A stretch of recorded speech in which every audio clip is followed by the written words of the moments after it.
Fiz essa introdução para perguntar isso aqui. Uma frase que sempre a gente escuta: ó, aquela mulher tem dedo podre para escolher o homem. Nossa, esse homem tem o dedo podre para escolher mulher, ele escolhe errado. É uma coincidência ou tá ligado com alguma coisa? Pastora Débora. Certo. Nossa, que pergunta maravilhosa. Deus, quando ele criou o mundo e todas as coisas e o universo, ele foi muito intencional. Então, não existe coincidência. E eu não posso nem trazer isso aqui com base de construção pelo nosso tempo. Mas Deus, ele é um Deus intencional. Então, nós estamos ligados pela criação, nós estamos ligados pela responsabilidade, pelas funções que Cristo designou.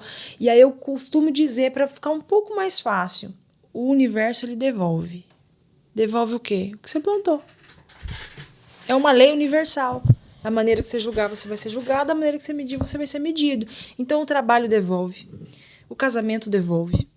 Tudo na nossa vida devolve. Não por coincidência, não porque eu atraio aquilo que eu acredito aqui dentro. Aquilo que é a minha base de fé, aquilo que é a minha base de crença, ela vai expandir de uma forma em hertz, em frequência, em estilo de vida. E aí isso vai alcançar as pessoas. E lógico que o espiritual ele conta porque ele está acima da matéria, que é o nosso corpo, até mesmo o plano físico. Mas tudo nessa vida ela vai começar a interligar e fazer sentido. Tudo. Nós não nos encontramos por acaso, nós carregamos o nome da família, nós viemos do mesmo Cristo, nós estamos com Ele na eternidade. Então, quando a gente já tiver déjà vu, parece que eu sempre tive aqui com vocês, parece que eu conheço há anos. Não é porque a gente passou uma tarde legal, eu te conheço de lá. Tem uma familiaridade. A gente não lembra, mas aconteceu. É igual aquela comida que eu te perguntei de um ano atrás. Então, isso vai começar a conectar. E a mulher ou o homem que ela escolhe porque ela tem um dedo podre. A primeira figura masculina de uma mulher é o pai. E ali a gente tem neurônios, neurotransmissores e até espelho, que aquilo que o pai faz, a mulher vai espelhar e vai ter aquilo como verdade. Como base de, legal isso. Então, se ela cresceu vendo a mãe apanhar, talvez não possa ser tão difícil. Então, quando ela encontra um cara que bate nela, é normal. Já soa familiar. Porque essa desordem começou lá na casa dela.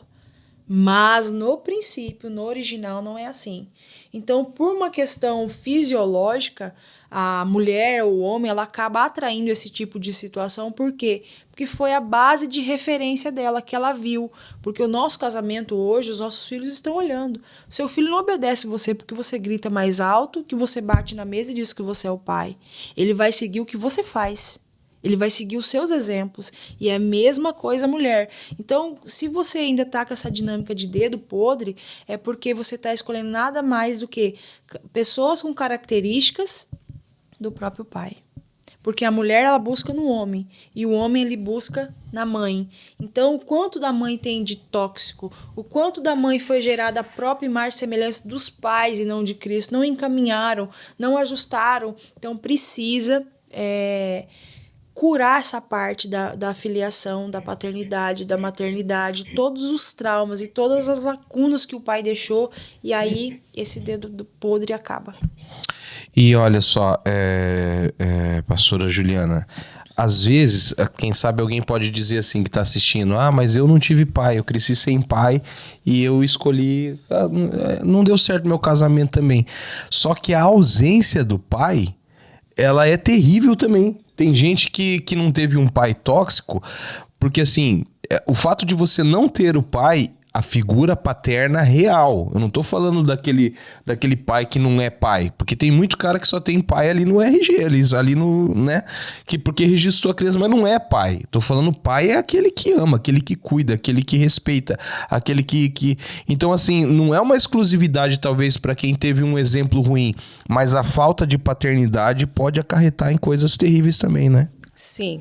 Eu mesmo não tenho um pai. Não é que eu tive um padrasto que me registrou como pai. Com 6 anos eu descobri que ele não era meu pai. Então eu não conheço meu pai. A falta de paternidade, ela vem junto com o sentimento de abandono. Ela é uma coisa que você carrega por toda a sua vida. Uma coisa que a gente tem que entender.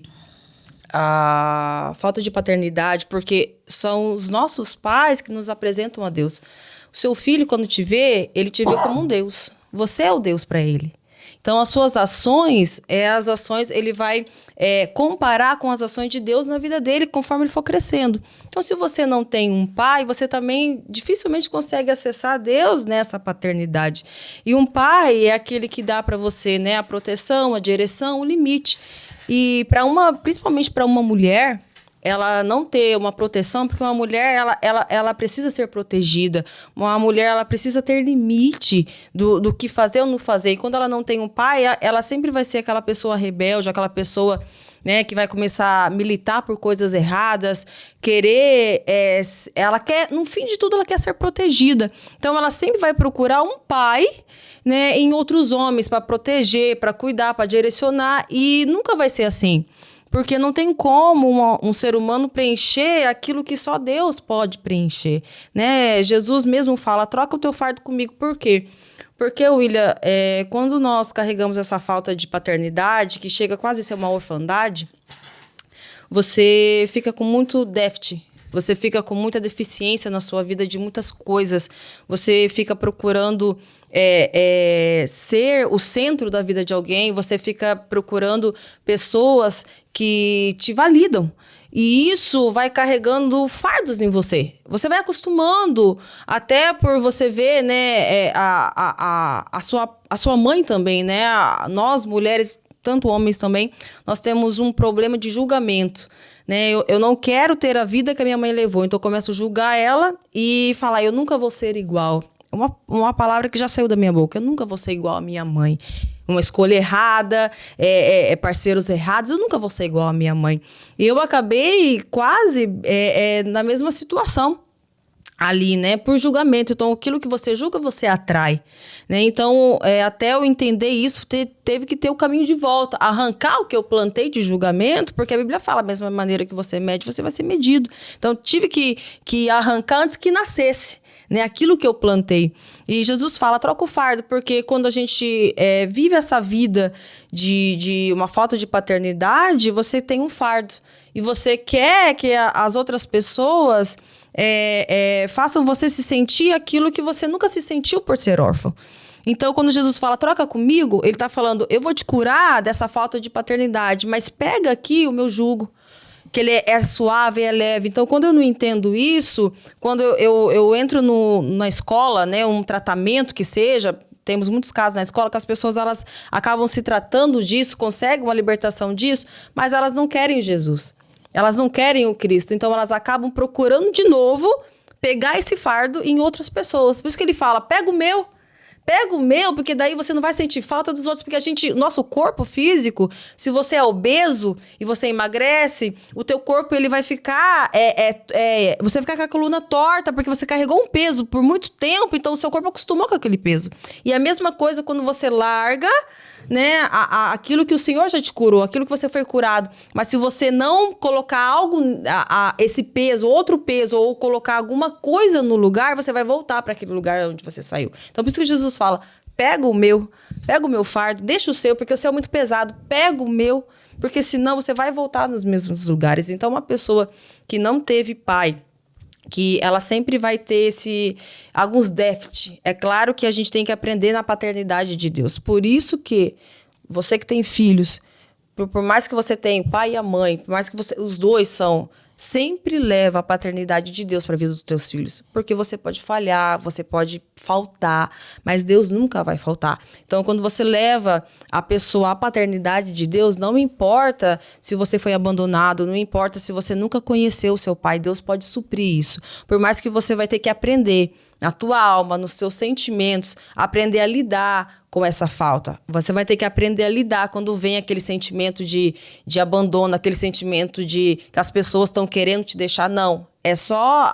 você está só projetando nas pessoas aquilo que você viveu na sua infância ou até mesmo não viveu, né? Então, sempre levando para Deus. Isso porque Deus é o nosso pai. Ele que pode suprir. Você tem os seus filhos, eu sei que você ama, eu sei que você cuida, mas você nunca vai poder suprir todas as necessidades deles. E sim Deus. Então, por isso, sempre leva a paternidade para Deus, porque a gente é falho, né? Agora você imagina, William, Se nós somos 100% do DNA dos nossos pais, cadê meu outro 50%? Mesmo que a mãe enfeite uma história, eu coloque um padrasto no lugar, aquele 50% grita. Cadê a minha parte? Falta algo. E essa falta que essas mulheres, homens e mulheres, vão buscar em outra pessoa. Por isso que esse vazio ele precisa ser preenchido por Cristo. Porque é uma busca emocional e física e fisiológica incessante. É terrível. Destrói a pessoa por dentro, dia após dia. Porque falta alguma coisa aqui que eu não sei o que é. Eu já peguei muitos casos de mães que me chamaram para mediar uma conversa que o filho não sabia a real história, mas quando a gente vai ouvir ele falar assim, eu sempre soube que tinha algo errado. Alguma coisa me dizia, eu não sabia o quê, porque a genética ela é muito forte. Então esse vazio ele precisa ser preenchido urgentemente por Cristo. Então, é chato a gente falar isso também aqui. Você ter que aprender, às vezes, uma coisa que você deveria se preocupar mais, aprender assistindo um vídeo, né? Às vezes eu tô falando aqui para pessoas muito mais velhas que eu e a gente fica meio até constrangido de falar, mas assim, cara, se você é cristão, se você tem um casamento cristão, se você tem filho e você não é pai pro seu filho, pra sua filha, se você não é um modelo de pai, você tá falhando num dos maiores âmbitos que você pode imaginar da sua vida, você tá falhando. Você precisa ser pai, você precisa ser mãe de verdade, você precisa amar o seu filho. Não é porque você teve pais que não fizeram pra você. Eu vou te dar um exemplo. O meu pai, ele contava coisas que os pais dele faziam pra ele quando ele era pequeno, que a gente nunca provou daquilo. Então esse negócio de tipo, o meu pai, ele era muito mal, é por isso que eu sou duro com o meu filho. Não, isso aí tá errado, meu filho. Se a história começou a ser construída agora com você, faça diferente. Se eu puder ser para os meus filhos, e eu tenho certeza que o meu irmão que tá aqui do meu lado tem o mesmo pensamento, e a minha irmã que tá em casa, se eu conseguir ser para os meus filhos 50% do que o meu pai foi para nós, eu já tô realizado. E o meu pai teve uma infância, eu fico arrepiado de falar, teve uma infância assim, cara, naquela época que apanhava descomunal, que era tudo sem amor, que não tinha beijo, que não tinha... E ele criou a gente totalmente diferente. Então, assim, quando a pastora fala, chega a doer no meu coração, porque eu tenho uma filhinha que eu amo muito, que deve estar assistindo agora, de 9 anos, que é a Isis. A primeira paixão da sua filha é você, é o seu pai, é o pai. Então, assim, cara, não tem um dia que eu não dou um beijo na minha filha e falo que o cabelo dela é lindo, que ela é linda, e eu saio dali e vou na minha esposa e faço a mesma coisa pra minha filha ver. E eu tenho certeza, cara, eu tô todo arrepiado de falar que quando a minha filha for escolher um marido, ela não vai aceitar menos que isso. Exatamente. Porque ela vê isso dentro de casa. Então, assim, eu queria desmistificar isso. Quem sabe você tá assistindo aqui e você, eu não consigo, porque na minha infância, tipo, cara, a história começou com você agora. Agora vai pra cima, você que é mãe, você que é pai, seja mãe e pai muito diferente do que você passou com seus pais, porque a história agora dos seus filhos vai ser escrita a partir de você.